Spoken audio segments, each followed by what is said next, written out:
오늘은 전도서 1장 1절에서 11절까지를 본문으로 늦기 전에 인생의 가치를 발견하라 라는 제목으로 말씀을 강론하도록 하겠습니다. 여기 늦기 전에 인생의 가치를 발견하라 라는 말은 세상에서의 간절하고 헛된 노력을 벗어버리고 그리스도 안에서 인생의 아름다움을 찾으라는 말입니다. 많은 사람들이 자신의 인생의 가치를 빛나게 하기 위해서 여러 가지 수단과 여러 가지 방법을 동원합니다. 그 인생에 있어서 빛나는 순간도 있을 것이며 참으로 보기에 아름다웠다라고 기억될 만한 시절도 있을 거예요. 그런데 전도서에서 이야기하는 인생의 가치, 인생의 아름다움은 그리스도 안에서 발견될 수 있다는 것입니다. 여기 전도서 기자는 헛되다라는 이 유명한 말을 35번이나 전도서에서 사용하고 있어요. 35번이나. 네. 전도서 기자가 처음으로 가장 했던 말이 헛되다라는 말이었어요. 그리고 끝에서도 이 헛되다라는 말에 있어서는 변함이 없습니다. 왜냐하면 전도자 스스로가 세상에서의 모든 삶을 뼛속 깊이 경험해 본 결과 이 모든 것이 헛되다라는 사실에 도달했기 때문입니다. 그래서 그는 처음부터 끝까지 이 헛되다라는 말을 변경하거나 취소하잖아요. 처음부터 헛되다는 말에 대해서 끝까지 헛됨에 대해서 강론하고 있다는 것입니다. 여러분, 여기 전도서 기자는 여러분이 아시는 것처럼 솔로몬입니다. 솔로몬 그는 어떠했습니까? 일찍이 하나님으로부터 탁월한 지혜를 받고 그 인생에 있어서 신앙생활에 있어서 최고의 황금기를 맞이했어요. 그때 썼던 성경이 잠언서입니다. 그 이후로 그 인생 상당수를 어떻게 보냅니다? 네, 영적 침체 가운데 보내게 돼요. 처음에는 하나님으로부터 지혜를 받고 신앙에 있어서 영적 황금기를 맞았던 그가 순식간에 어떻게 해요? 영적 침체기에 접어들었어요. 네. 열왕기상 11장 4절에서 5절까지를 보면 그 내용이 담겨져 있습니다. 우리 열왕기상 11장 4절에서 5절을 보겠습니다. 무슨 내용인가? 하나님 앞에서 지혜를 받기도 했고 탁월하게 그 나라를 경영하며 신앙에 있어서 최고의 황금기를 맞이했던 그가 어떻게 영적 침체 가운데 빠지게 되는지 열왕기상 11장 4절에서 5절에 보면 이렇게 되어 있습니다. 솔로몬의 나이가 많을 때 그의 여인들이 그의 마음을 돌려 다른 신들을 따르게 하였으므로 왕의 마음이 그의 아버지 다윗의 마음과 같지 아니하여 그의 하나님 여호와 앞에 온전하지 못하였으니 이는 시돈 사람의 여신 아스다롯을 따르고 암몬 사람의 가증한 밀곰을 따르니라. 이것이 솔로몬의 주소예요. 인생 황금기에서 영적 침체를 만났다라는 것입니다. 예. 그는 그 당시에 수많은 여인들과 함께 생활했어요.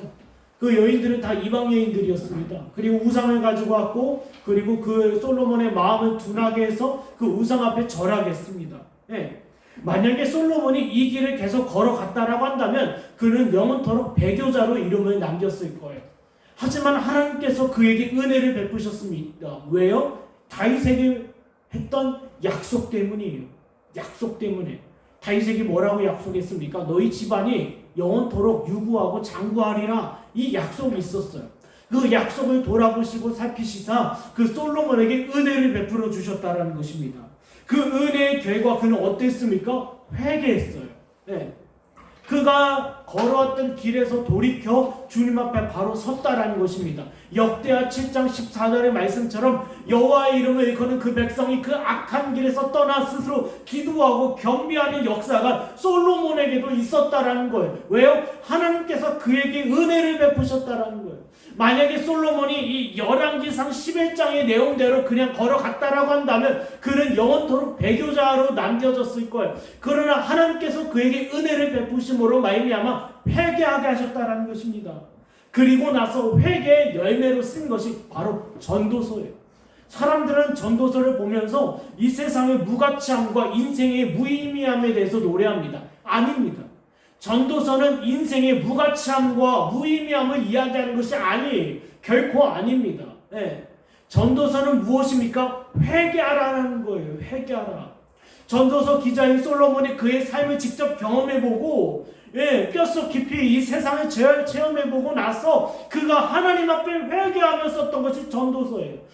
그리스도 밖에서의 인생이 얼마나 무가치하고 무의미하며 소망이 없는지를 그가 삶 가운데 체험하고 나서 어떻게 써요? 전도서라는 작품을 내어놓은 거라는 겁니다. 사랑하는 여러분, 우리 이 전도서를 통하여 우리가 주목해야 합니다. 오늘은 이 시대 가운데 여전히 나의 마음과 나의 관심과 나의 입장이 이 세상과 동일하다라고 한다면 우리는 전도서에 귀 기울여야 돼요. 네. 우리가 아무리 내가 의도하고 내가 고민하고 내가 기뻐하고 내가 만족할 만한 모든 것을 지금 내가 누리고 있다 하더라도 내 영혼이 그리스도 밖에 있다라고 한다면, 그리스도와의 아름다운 관계에 있지 않는다라고 한다면 이처럼 무의미하고 무가치한 인생은 없다라는 거예요. 그러니 너희는 속히 이 사실을 깨닫고 나와 같이 되지 말고 돌이켜 회개하라. 이것이 전도서입니다. 그렇다면 오늘 우리 말씀의 주제죠. 늦기 전에 인생의 가치를 발견하라. 우리가 이 본문을 통해서 이 내용을 우리 한번 살펴보도록 하겠습니다. 본문 1절과 2절입니다. 우리 1절과 2절을 한 목소리로 읽도록 하겠습니다. 시작. 다윗의 아들 예루살렘 왕 전도자의 말씀이라. 전도자가 이르되 헛되니 모든 것이 헛되도다. 해 아래에서 수고하는 모든 수고가 사람에게 무엇이 유익한가? 먼저 본문 1절에서 2절까지를 보면 세상 모든 것의 헛됨에 대해서 이야기하고 있습니다. 네. 왜냐하면 인생의 가치를 발견하게 하기 위해서는요, 세상의 헛됨을 깨닫게 하시는 원리가 담겨 있는 거예요. 우리가 세상의 헛됨을 깨닫지 않는다라고 한다면, 깨닫지 못하고 있다라고 한다면 그리스도 안에서 인생의 가치와 아름다움을 결코 발견할 수 없어요. 어떻게 세상의 헛됨을 알지 못한 채 세상의 아름다움에 취해 있는 상태에서 어떻게 그리스도 안에서의 인생의 아름다움을 알 수 있겠냐라는 거예요. 네. 세상에 빠져 있는 사람은 그리스도를 알 수 없으며 세상에 목말라 있는 사람은 그리스도 안에서의 아름다운 인생의 가치를 발견할 수 없습니다. 네. 그러니 1절에서 2절은 이야기하고 있습니다. 분명히 너희가 알아야 될 것이 있다. 세상 모든 것의 헛됨에 대해서 너희는 알아야 된다. 본문 1절을 먼저 보겠습니다. 1절을 보면 다윗의 아들 예루살렘 왕 전도자의 말씀이라 라고 되어 있어요. 여러분, 여기 자신의 이름을 나는 솔로몬이다 라고 밝힐 수가 없었어요. 네. 왜냐하면 솔로몬의 이름이 무엇입니까? 평화로운 자예요. 평화로운 자. 그러나 그의 죄로 말미암아 이미 마음과 양심에 있던 평화가 깨져버렸어요. 그가 지금까지 살았던 그의 삶 가운데 행했던 죄악 때문에 마음 가운데 있는 양심과 마음에 있는 평안이 완전 깨져버렸고 하나님과의 관계가 완전히 어그러지고 깨졌어요. 그렇기 때문에 평화로운 자라는 이름의 뜻을 감히 내어놓을 수 없었던 것입니다. 그래서 뭐라고 되어 있습니까? 다윗의 아들 예루살렘 왕 전도자의 말씀이라. 다윗의 아들들 중에서 왕이 된 사람은 솔로몬 외에는 없습니다. 그래서 누구든지 이것을 보면 다윗의 아들 솔로몬이구나 라고 알 수 있는 거예요. 그러나 그의 이름을 내어놓을 수 없었던 것은 뭐라고요? 마음과 양심 가운데 평화가 깨졌을 뿐만 아니라 하나님과의 모든 관계가 깨졌기 때문에 솔로몬이란 이름을 쓸 자격이 없었던 거예요. 네. 그리고 또 뭐라고 되어 있습니까? 자기 자신을 예루살렘 왕 전도자라고 되어 있어요. 여러분, 예루살렘 왕은 무슨 뜻입니까? 네. 권위자예요. 왕입니다. 힘이 있는 사람이에요. 그러나 지금까지 자신의 직분과 영향력 때문에 많은 사람들이 자신과 같은 길을 갔다라는 겁니다. 오늘날 연예인들이 어떤 무엇을 하면 우리 학생들이 따라하지 않습니까? 네. 유명한 연예인이 어떤 옷을 입고 왔다. 그러면 그 옷이 순식간에 유행되는 것처럼 왕이 앞서 말씀드린 것처럼 아스타롯을 섬기고 있다. 밀곰을 섬기고 있다. 그러니까 수많은 이스라엘 백성들이 왕을 따라서 그의 길을 따라갔다라는 거예요. 그래서 이 예루살렘 왕이라고 하는 것은 나의 책임과 그리고 나의 죄가 이렇게 심히 크고 무겁다라는 것을 이야기하고 있어요. 내가 지금 나의 직분에 대해서 다시 소개한다. 나는 전도자라는 거예요. 여러분, 전도자라는 것이 히브리어로 콜렛이라 합니다.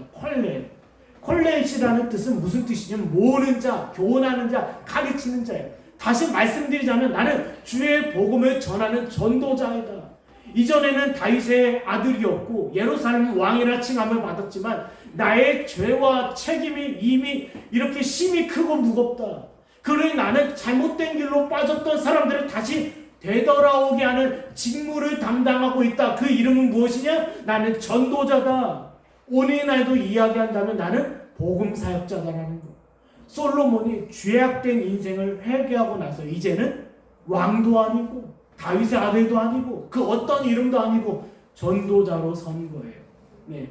나와 같은 죄를 간 사람들을 다시 불러 모아서 그들을 그리스도께로 인도하고자 하는 막중한 책임과 임무가 그에게 있습니다. 그렇다면 본문 2절을 보면 뭐라고 되어 있습니까? 헛되고 헛되며 헛되고 헛되니 모든 것이 헛되도다. 세상 모든 것은 헛됨에 대해서 강조하고 있는 표현이에요. 이 땅에 사람과 관련된 모든 것은 헛되다라는 것입니다.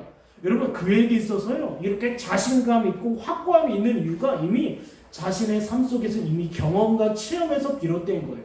나는 단언합니다. 나는 확실하게 이야기할 수 있습니다. 나는 지금 확고하게 말할 수 있습니다. 이 세상의 모든 것은 헛됩니다. 왜냐하면 내가 살아봤기 때문입니다. 내가 경험했기 때문입니다. 우리 인생의 모든 것의 무가침에 대해서 이야기하는 것이 아닙니다. 네. 보세요. 우리 3절도 같이 읽어보면 좋을 것 같아요. 해 아래에서 수고하는 모든 수고가 사람에게 무엇이 유익한가? 내가 세상 모든 것이 헛됨을 내가 깨달았다. 그리고 이 헛된 세상에서 수고하는 모든 수고가 무엇이 유익한가? 무익된다라는 건 유익이 아니라 무익하다라는 것입니다. 왜냐하면 여기서 이야기하고 싶은 것은요, 그리스도가 부재된 상태에서 이 세상 모든 수고는 무가치하다라는 거예요. 네. 우리 인생과 저와 여러분의 인생과 삶이 필요 없다라는 말이 아닙니다. 가치가 없다라는 말이 아니라 그리스도가 부재된 상태에서 행하는 모든 것이 뭐예요? 무가치하고 헛되다라는 것을 솔로몬은 전도서 시작에서 꼭 이야기하고 싶었던 거예요. 우리가 얻고자 하는 것, 누리고자 하는 것, 모든 것을 누린다 하더라도 그 영혼이 그리스도와 관계없다라고 한다면 그 영혼은 무익한 길로 나아가고 있다는 겁니다. 보세요. 솔로몬은요, 여기 1장 3절에서는 수고하는 모든 수고가 사람에게 유익하지 않다라고 이야기하고 있어요. 그런데 잠언서 23장 5절을 보면 한번 집에 가서 찾아보세요. 잠언서 23장 5절을 보면 수고가 이익이 된다라고 얘기해요. 한번 말 나온 김에 찾아볼까요? 우리 잠언입니다. 잠언. 나중에 기회 되면 잠언서도 한번 강론을 하고 싶은데 언제 하나님께서 허락하실지 모르겠어요. 잠언서 23장 5절을 보면 내가 어찌 허무한 것에 주목하겠느냐? 정령의 재물은 스스로 날개를 내어 하늘의 독수리처럼 이게 아닌데요.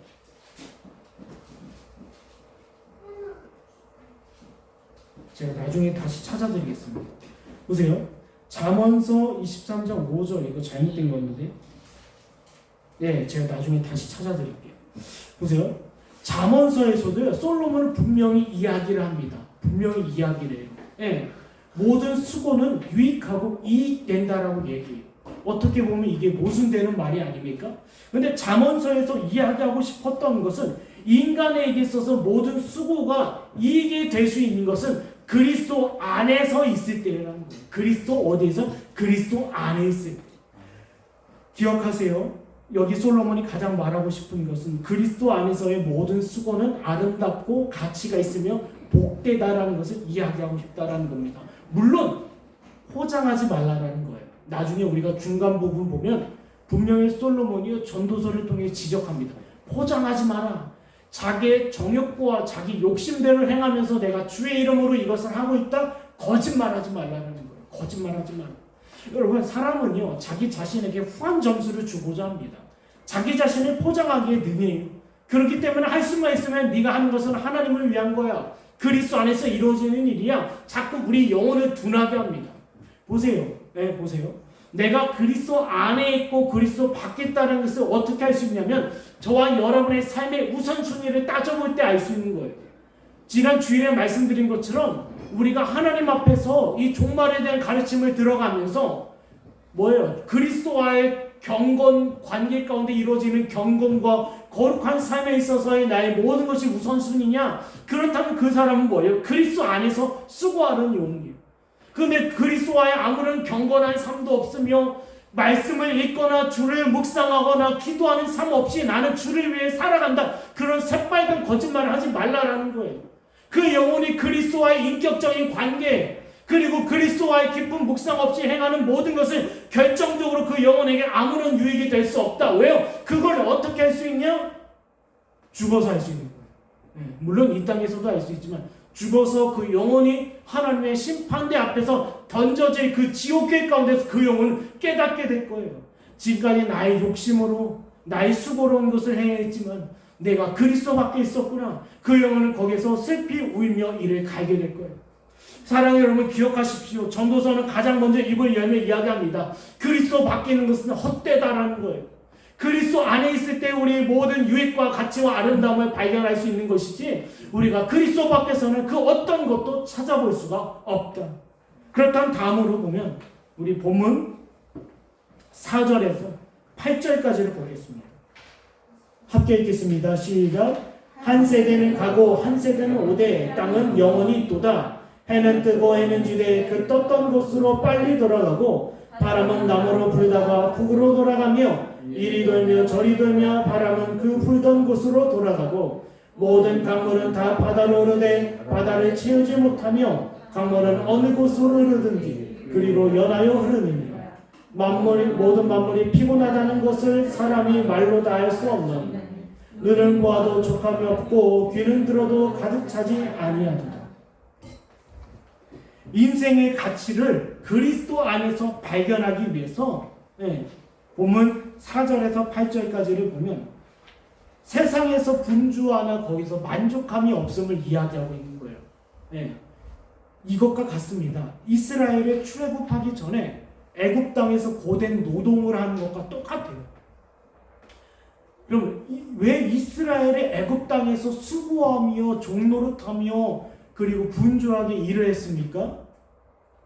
어린 양의 피가 없기 때문이에요.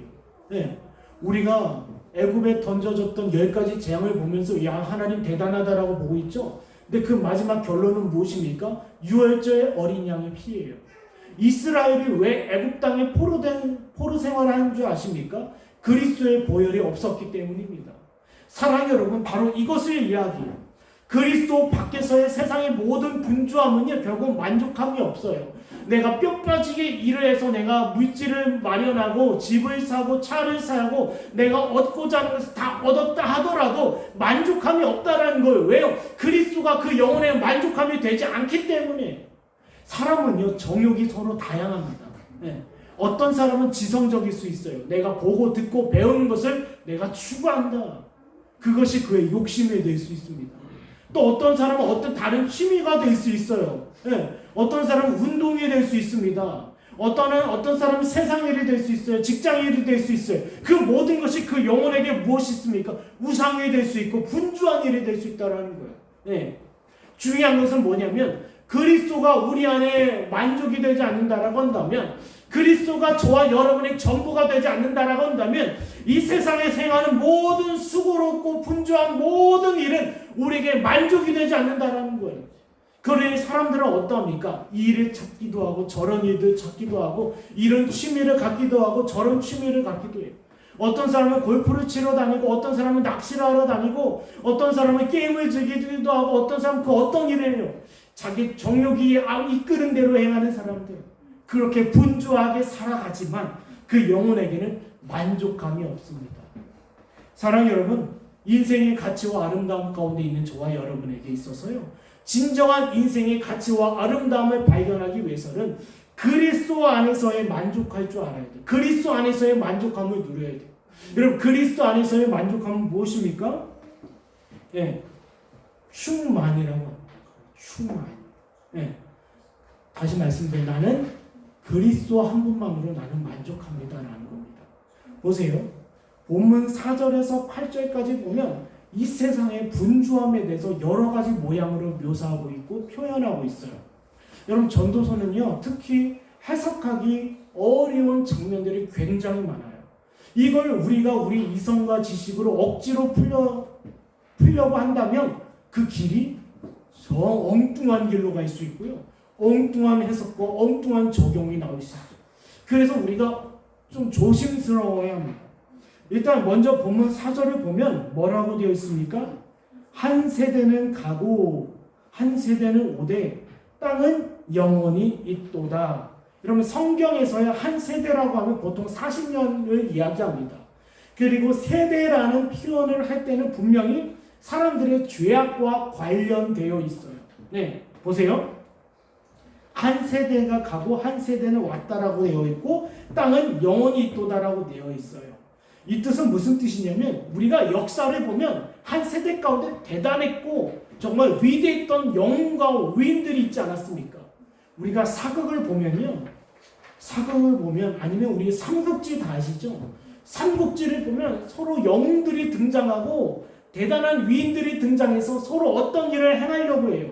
어떤 개혁을 시도합니다. 어떤 업적을 남기려고 해요. 그러나 그런 세대가 아무리 발버둥치고 그들의 소리를 내어도 대단한 일을 이루어도 그들은 결국 뭐 어떠하다? 그들이 어떠하다? 지나간다라는 거예요. 네.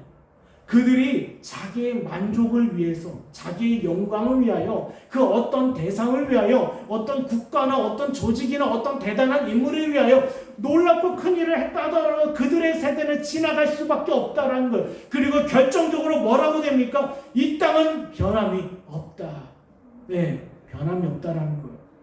혁명을 일으키고 내가 이 세상을 바꾸겠다. 이 세상을 혁신시키겠다. 이 세상을 뭔가 내가 어떤 무엇을 행하겠다라는 사람들이 있지 않습니까? 역사적으로 보면 오늘날도 마찬가지고 나 아니면 안 돼. 네, 내가 이 일을 행할 수 있어. 내가 어떤 놀라운 것을 할 수 있어 라고 하는 사람들 있지 않습니까? 결국 다 지나가요. 그리고 이 세상은 변함이 없습니다. 우리 본문 5절부터 보면요. 뭐라고 되어 있습니까? 이 세상은 변함이 없다라는 것은 해는 뜨고 해는 진다. 떴던 것으로 돌아가고 있다. 바람은 불고 있고 강물은 흐르고 있다. 여러분, 이 세상의 변함없는 모습을 보여줘요.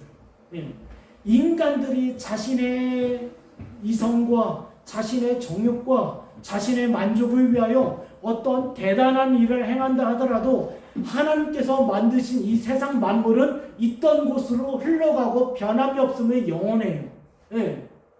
보세요. 이것과 똑같습니다. 우리가 아무리 여기서 소리를 지른다 하더라도 우주에서는 들을 수가 없어요. 보세요. 우리가 여기서 그 어떤 일을 해요. 만약에 폭탄이 던져지고 대포를 쏘고 막 전쟁이 일어났어요. 이 세상이 요동치고 있습니다. 그러나 우주에서 바라볼 때는 잠잠해요. 이 지구는 고요해요. 바로 이것과 같습니다. 사람들이 이 작은 지구에서 아무리 발버둥치고 소리를 지고 대단한 일을 한다 하더라도 이 세상, 이 땅은 변함이 없고 고요하고 잠잠해요. 잠잠합니다. 그렇다면 본문 8절을 보면 모든 만물이 피곤하다는 것은 사람이 말로 다 말할 수는 없나니 눈으로 보아도 족함이 없고 귀는 들어도 가득 차지 아니하도다. 보세요. 사람의 어리석음에 대해서 이야기하고 있어요. 이 세상 모든 만물은 특별히 인간 세대를 이야기하고 있습니다. 사람들이 분주하고 피곤하게 자기 일을 행해요. 자기의 소리를 냅니다. 자기 목소리를 이야기해요. 그리고 그들에게는 만족함이 조금도 없습니다. 만족함이 없기 때문에 내가 무엇을 취해야 된다, 무엇을 이루어야 된다, 어떤 경제 성장을 이루어야 된다, 어떤 가시적인 성과를 내야 된다라고 사람들이 바쁘고 분주하고 피곤하게 살아가요. 그러나 이 세상에 변함이 없는 것처럼, 이 세상이 요동하지 않는 것처럼, 이 모든 자연 만물이 그대로 있는 것처럼 인간의 수고는 헛되다라는 것을 지금 보여주고 있어요.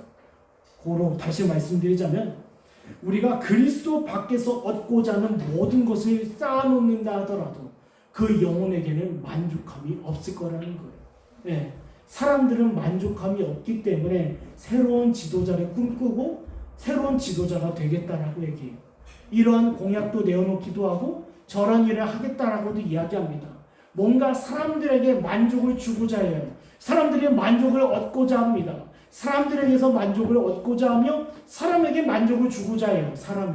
그러나 그들에게는 수고하고 분주하고 피곤하게 살아가지만 결국 그리스도 밖에 있는 인생에게는 만족함이 없다라는 것을 지금 교훈하고 있습니다. 사랑하는 여러분, 보세요. 고린도서 3장 5절에 분명히 이야기하고 있습니다.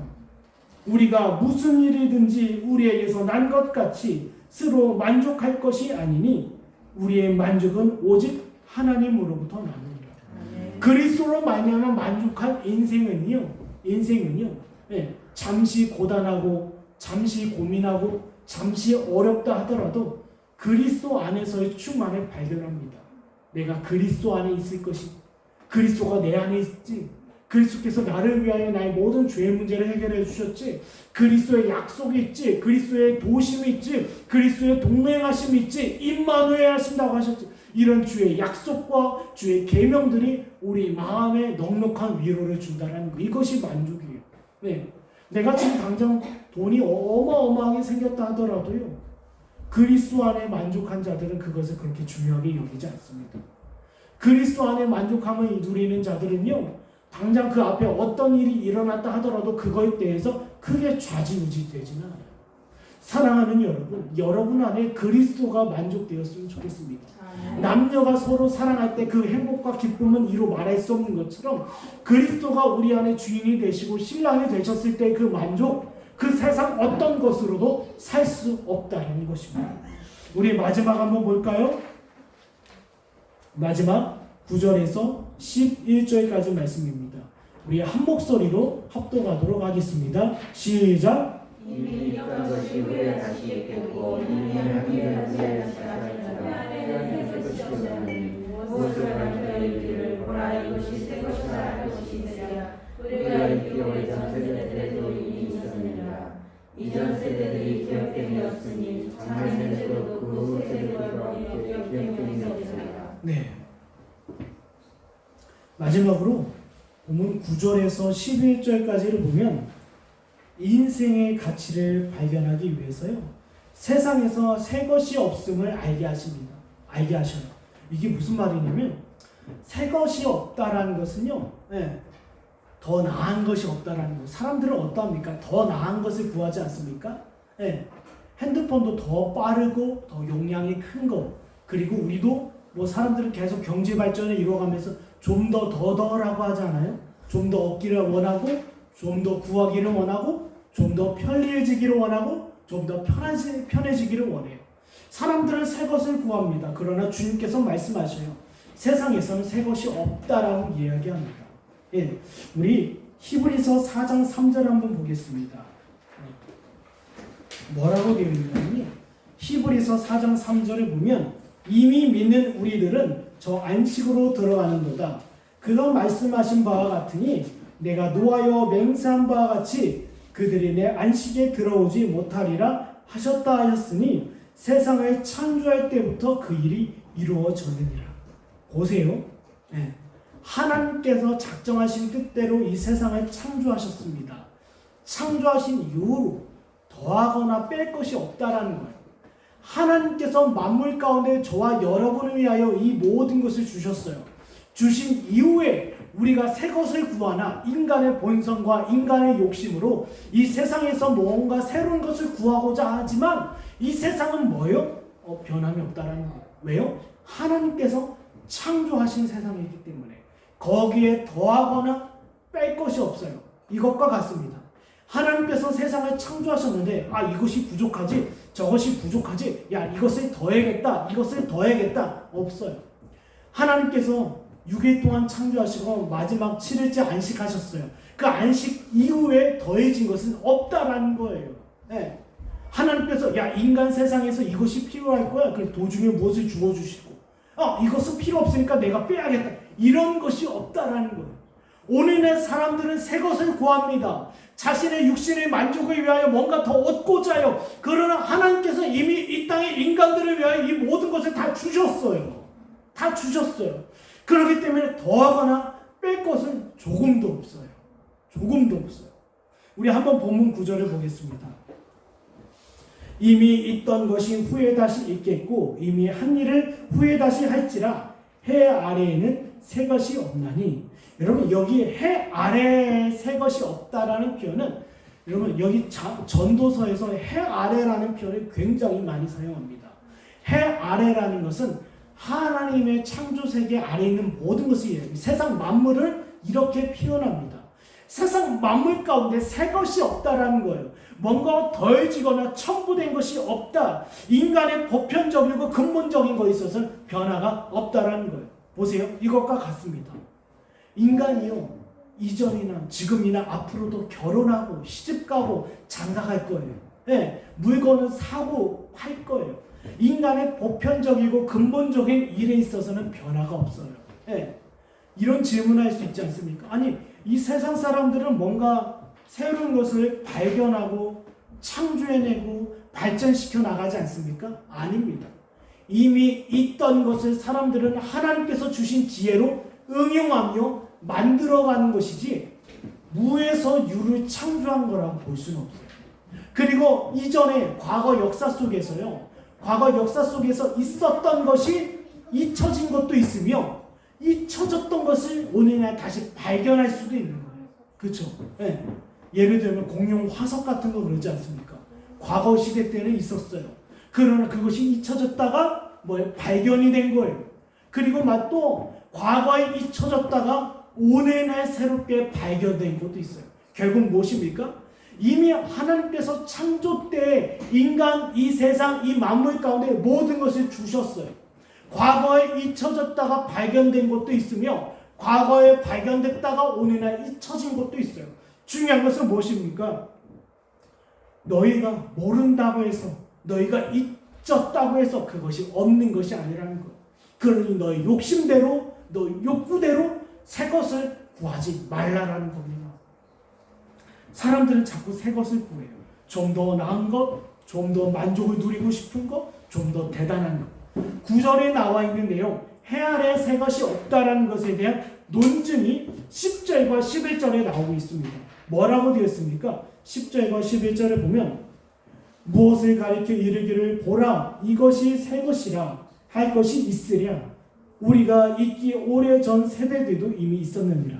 야, 새 것이라 할 수 없다라고 얘기해요. 왜? 11절에 이전 세대는 기억됨이 없으니 장래 세대도 그 외 세대들과 함께 기억됨이 없으리라.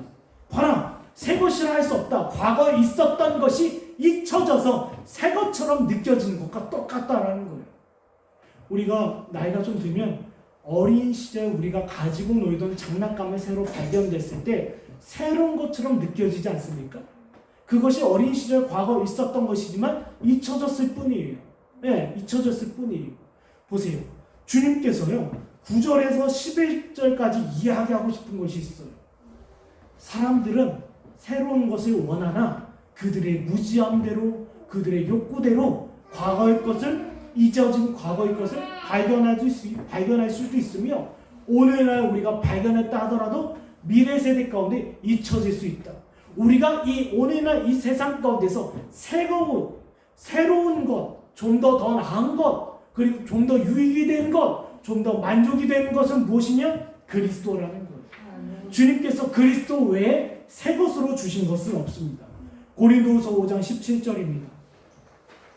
그런즉 누구든지 그리스도 안에 있으면 새로운 피조물이라 이전 것은 지나갔으니 보라 새 것이 되었다. 여러분, 해 아래에서 새 것이라 할 수 있는 것은 그리스도 외에 없습니다. 그리스도 외에 속한 복음 외에는 없어요. 그리스도 안에 있는 성도들 외에는 없다라는 것입니다. 우리의 삶을 윤택하기 위해서, 우리의 삶을 복되게 하기 위해서, 우리의 삶을 좀 더 편안하고 기쁨을 누리게 하기 위해서 여러 방법과 여러 시도를 합니다. 새로운 것을 구하기도 하고 새로운 것을 찾기도 해요. 하지만 이 모든 것 이전 사람들이 구했던 것이고 이전 사람들도 누렸던 거예요. 먹는 문제, 마시는 문제, 입는 문제, 사는 문제, 파는 문제, 그리고 결혼하는 문제, 시집가고 장가가는 이 모든 문제들, 인간의 보편적인 근본적인 모든 것, 과거로부터 지금까지 앞으로도 변함이 없다라는 것. 그러나 중요한 것이 있습니다. 이런 인간 세상 가운데서 주님께서 더하여 주신 것은 뭐냐는 거예요. 그것이 바로 예수 그리스도 복음이라는 것입니다. 이 복음을 주셨다는 것. 결론적으로 전도서 서론 부분에서 이야기하고 싶은 것은 한 가지입니다. 늦기 전에 그리스도 안에서 인생의 아름다움을 발견해라. 인생의 가치를 발견해라. 늦기 전이란 말은 그 영혼이 죽음 이후에 심판대 앞에서 주님을 마주하기 전까지 이와 같은 사실을 깨닫고 그리스도 안에서의 아름다움을 발견했으면 좋겠다라는 것입니다. 말씀을 정리해 보겠습니다. 세상의 헛됨에 대해서 알게 하십니다. 그리고 세상에서 만족할 수 없음을 알게 하십니다. 세상에서 우리를 새롭게 할 만한 그 어떤 것도 없음을 깨닫게 하십니다. 사랑 여러분, 우리의 만족과 우리의 기쁨과 우리의 새로운 것은 그리스도 안에서 우리가 변화되고 새롭게 되는 일 외에 없음을 저와 여러분이 명심하시는 저와 여러분에게 간절히 축원합니다. 기도하겠습니다.